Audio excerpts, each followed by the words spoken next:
ఇదిగోండి కాకరకాయ ముక్కలు అన్నీ కట్ చేసి పెట్టుకున్నాం కదా, ఈ బాక్స్లో వేసేసుకుందాము. కాకరకాయలు బాగా ఆరిపోయినాయి చూడండి, తడి ఏం లేదు కదా, మంచిగా ఆరిపోయినాయి. ఇప్పుడు ఈ డబ్బాలు వేసి పెట్టేసుకుందాం. మనకు కావాల్సినప్పుడు వండుకోవచ్చు, ఎప్పుడు కావాలంటే అప్పుడు తీసుకోవచ్చు.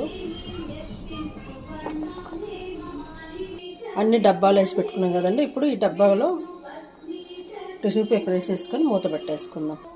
డబ్బాలు పెట్టేసి టిష్యూ పేపర్ వేసుకున్నాం కదా, మనకు కాకరకాయ ముక్కలు తడి లేకుండా ఉండాలి. ఇప్పుడు చూడండి ఇది వేసాం కదా, తడి ఎక్కువ లేదు కాబట్టి మనకి ఎక్కువ ఇది లేదంటే తడి ఉన్నదనుకోండి టిష్యూ పేపర్ అంతా అత్తకపోయేది. ఎక్కువ తడి లేదు కాబట్టి ఇలా పెట్టేసుకుంటే ఉన్న తడి కూడా లాగేసుకుంటుంది. అది చక్కగా ఇది ఇలా పెట్టేసుకొని మనకి ఎప్పుడు కావాలంటే అప్పుడు వండుకోవచ్చు. నేనైతే ఈ 2 సార్లుగా వండుకుంటానండి. ఈ డబ్బాలో పెట్టేసుకుంటే మనకు శుభ్రంగా పాడైపోకుండా ఉంటుంది. ముందే ఈ పని చేసి ఉంటే ఇంకా కొన్ని ఒక 1/2 kg మీద నాకు ఖరాబ్ అవ్వకుండా ఉండేది. కానీ పోన్లే లేట్గా అయినా తెలుసుకొని పెట్టాను. అంటే తెలుసు, కాకపోతే బద్ధకం, ఏం చేస్తాం మరి, వండేస్తాం కదా. అయినా అందుకే